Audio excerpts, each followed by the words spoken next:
ہر آزمائش سزا نہیں ہوتی۔ کچھ آزمائشیں ہمارے حق میں ہوتی ہیں، بس ہم سمجھ نہیں پاتے۔ سکون انسان کا کمال نہیں، رب کی عطا ہے۔ جب تم اس کی چاہت کو اپنی چاہت بنا لیتے ہو، پھر ایک وقت آتا ہے وہ تمہیں تمہاری چاہت سے نواز دیتا ہے۔ جو تمہارا ہے وہ تمہارا ہی رہے گا، تم سے کوئی لے نہیں سکتا۔ تم صرف صبر کے ساتھ اللہ سے جڑے رہو۔ جو راستہ اللہ تمہارے لیے چن لیتا ہے، بس وہی راستہ سب سے بہترین ہوتا ہے۔ اس راستے پر آنکھیں بند کر کے چلنا شروع کر دو۔ کسی کا ساتھ ملے نہ ملے، اللہ کا ساتھ لازم ہے۔ بے شک یہ بھی تو ہو سکتا ہے وہ کن کہہ کے تمہیں اپنے قریب کر لے۔ گرتے ہوئے سنبھالتا ہے وہ تمہیں، تو کیا دکھ میں اکیلا چھوڑے گا؟ وہی ہے جو ہر پل میں تمہارا ساتھ دیتا ہے جب سب چھوڑ جاتے ہیں۔ تم مانگتے وہ ہو جو تمہیں بہتر لگتا ہے، مگر اللہ تمہیں وہ عطا کرتا ہے جو تمہارے لیے سب سے بہترین ہوتا ہے۔ بات صرف اس پر آنکھ بند کر کے یقین رکھنے کی ہے۔ وہی ہے جو تمہیں دے سکتا ہے اور کوئی نہیں۔ دعائیں تو صبر مانگتی ہیں۔ جب ہم صبر ہی نہیں کریں گے اور دل میں تڑپ نہیں رکھیں گے تو کیسے کھولے گا وہ قبولیت کے در؟ بے شک اللہ صابرین کے ساتھ ہے۔ جس نے نصیب لکھا ہے وہ نصیب بدل بھی تو سکتا ہے۔ صبر کرنا مشکل ہے، لیکن کبھی سوچا ہے جب وہ چیز تمہیں اللہ دے گا اس کی خوشی کتنی ہوگی؟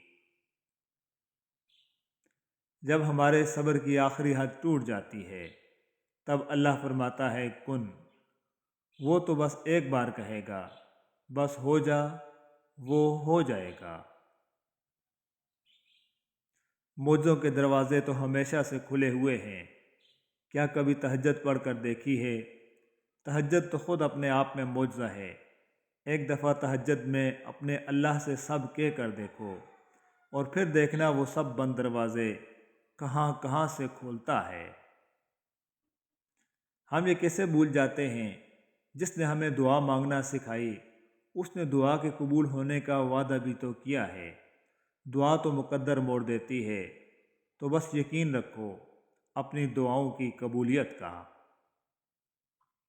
ہم فانی دنیا میں کھو کے اللہ کو بھول جاتے ہیں، لیکن وہ تو اللہ ہے، ہمیں اپنے قریب کر ہی لیتا ہے۔ ہمارا غم ہی ہمیں اللہ کے قریب لے جاتا ہے۔ تمہیں عبادت جب محسوس ہونے لگے تو سمجھ جاؤ کہ اللہ رب العزت مل گیا۔ وہ تو الودود ہے، جب ساری محبتیں تمہیں ٹھکرا دیتی ہیں تب وہ تمہیں اپنی محبت کی آغوش میں سمیٹ لیتا ہے۔ دیکھیں، اگر آپ یہ معلوم کرنا چاہتے ہیں کہ آپ اللہ کے نزدیک کس مقام پر ہیں، تو پھر دیکھ لو کہ اللہ نے آپ کو کس کام میں مصروف کیا ہوا ہے، تو بس وہی آپ کا اصل مقام ہے۔ ضروری نہیں انسان کچھ پا کر ہی خوشی محسوس کرے۔ بعض اوقات اللہ تعالیٰ کی خاطر کچھ چھوڑ دینے سے بھی خوشی ملتی ہے، چاہے وہ بری عادات ہوں، برے خیالات ہوں، یا اپنے رب کے مقرر کی ہوئی حدود سے آگے نہ بڑھنا ہو۔ انتظار کرنا مشکل ہے، مگر اس انتظار کے بعد جو اجر تمہارے لیے لکھا گیا ہے وہ تمہاری زندگی بدل دے گا۔ بس ہر چاہت سمیت خود کو اللہ کے سپرد کر دو، اور پھر دیکھنا وہ تمہیں کیسے ہر غم سے آزاد کر دیتا ہے۔ دکھ کی بات تو یہ ہے کہ ہم اپنے غموں پر روتے ہیں، اپنے گناہوں پر نہیں۔ ہمارا اللہ سے رشتہ ایسا ہے کہ ہم صرف اپنے غم، دکھ، درد، حاجات اور شکایات پر روتے ہیں، اپنے گناہوں، نافرمانیوں پر نہیں، ورنہ ہمارا اپنے گناہوں پر رونا ہمارے غموں کا علاج بن جائے۔ زندگی کے مقاصد میں اولین مقصد اللہ تعالیٰ کی بنائی گئی حدود میں رہ کر خوشیوں کی تلاش ہونا چاہیے۔ کچھ شک نہیں کہ زندگی کی اصل خوبصورتی پاکیزگی میں ہی ہے۔ بے شک تہجد اتنی قیمتی ہے، اگر اللہ ہمیں نہ دیتا تو ہم کبھی سمجھ ہی نہیں پاتے کہ اللہ کی محبت کس کو کہتے ہیں۔ وہ لوگ جن سے پیار ملا ہو، عزت ملی ہو، وہ تو یاد رہتے ہیں ہمیشہ، مگر جنہوں نے دل بہت دکھایا ہوتا ہے وہ بھی ذہن سے چپک جاتے ہیں۔ بہت کوشش کے باوجود وہ دھیان سے نکل نہیں پاتے، اور ہر ان کے خیال کے ساتھ ہی ڈھیر سارا درد بھی اتر آتا ہے دل میں۔ نئے سرے سے زخم ہرے ہو جاتے ہیں۔ دل کا کام ہی شاید بس دکھنا ہے، یا دل دکھانے والے بھی دل میں خاص مقام پا جاتے ہیں۔ کسی سے اتنی ہی بات کرو جتنی وہ کرنا چاہے، کسی کی اتنی ہی پرواہ کرو جتنی وہ برداشت کر لے، کسی سے اتنا ہی ملو جتنا وہ ملنا چاہے، کیونکہ اس دور میں مخلصی سے زیادہ منافقت کے چرچے ہیں۔ مخلصی مشکوک کر دیتی ہے، اس لیے جو جتنا چاہے اسے اتنی ہی اہمیت دو، ورنہ سوائے دکھ کے اور کچھ نہیں ملے گا۔ اے ایمان والو، پورے کے پورے اسلام میں داخل ہو جاؤ اور شیطان کے نقش قدم پر نہ چلو، کیونکہ وہ تمہارا کھلا دشمن ہے۔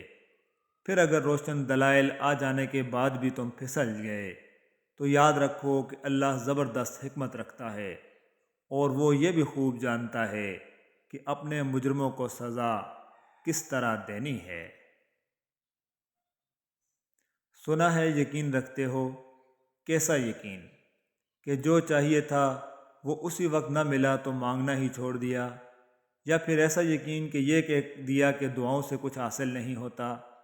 یقین یہ تھوڑی ہے کہ جب مانگا تب ہی ملے۔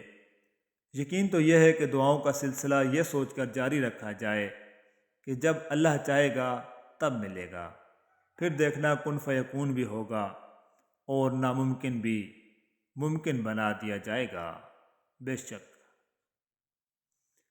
ہمیں یہ ہمارے ماں باپ کیوں نہیں سکھاتے کہ ہمیں دھوکے سے پالا پڑے گا، کبھی کبھار بہترین دوست دغا دے جائیں گے، خونی رشتے اپنے مفاد کی خاطر کنویں میں دھکا دیں گے، اور یہ کہ ہمارے سب سے قریب ترین لوگ ہم سے حسد کریں گے، اور ہم میں سے اکثر ان قریب ترین لوگوں کے ہاتھوں سے ڈسے جائیں گے، اور سانپ سیڑھی کا کھیل ہار جائیں گے۔ تمہارا اللہ کو تو کاتب تقدیر ہے، وہ مٹا کر نئے سرے سے بھی تقدیریں لکھ سکتا ہے۔ وہ جہاں سے چاہے کہانی کا رخ موڑ سکتا ہے، وہ جیسے چاہے ویسے اختتام کو بدل سکتا ہے۔ اخلاص یہ ہے کہ انسان اپنی نیکیاں بھی اسی طرح چھپائے جیسے اپنے گناہوں کو چھپاتا ہے۔ کامیابی زیادہ تر ان لوگوں کے پاس آتی ہے جن کے پاس اسے دیکھنے کا وقت بھی نہیں ہوتا۔ میرے نزدیک آزادی کا مطلب ذمہ داری ہے، یہی وجہ ہے کہ زیادہ تر لوگ اس سے ڈرتے ہیں۔ اگر مجھے صرف 1 گھنٹے میں پوری دنیا کو بچانا پڑ جائے تو یقین کریں کہ میں 55 منٹ بیٹھ کر سوچوں گا اور صرف 5 منٹ میں اصل میں عمل کروں گا۔ میرے نزدیک زندگی کی مصیبتیں کم کرنے کا بہترین طریقہ یہ ہے کہ اپنے آپ کو مصروف کر لیا جائے۔ جیسے چاند کا عکس بہتی ندی میں بہتا ہے پر اس کا حصہ نہیں بنتا، ایسے ہی نیک شخص کا وجود دنیا کی ندی میں بہتا ہے پر اس کا حصہ نہیں بنتا۔ اپنے دن کو اس طرح نہ دیکھو کہ تم نے کیا پایا، بلکہ یہ سوچو کہ آج تم نے کیا بویا۔ لوگ آپ کو بیوقوف اور کند ذہن خیال کرتے ہوں، ایسے میں بجائے ان کے آپ اپنی زبان کھول کر ان کی تصدیق کر دیں، چپ رہنا ہی بھلا ہے۔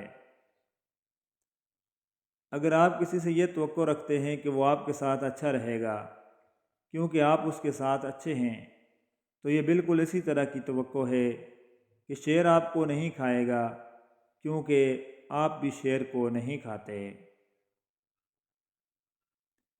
بات کے اندر کی بات سمجھنے کے لیے ذات کے اندر کی ذات سے رابطہ ہونا بہت ضروری ہے۔ بہترین کی امید رکھو اور بدترین کے لیے تیار رہو۔ تم غلام ہو اس شخص کے سامنے جس سے تم محبت کرتے ہو۔ سب سے بہترین مہذب محمد صلی اللہ علیہ وآلہ وسلم بن عبداللہ کا ہے۔ مشکل دستک دے تو خوفزدہ نہ ہو، آگے بڑھ کر دروازہ کھول دیں، کیونکہ کامیابی ہمیشہ مشکل کا باعث بدل کر آتی ہے۔ مجھے مایوس ہونے والے شخص پر تعجب ہوتا ہے جب کہ اس کے پاس استغفار کی قوت موجود ہو۔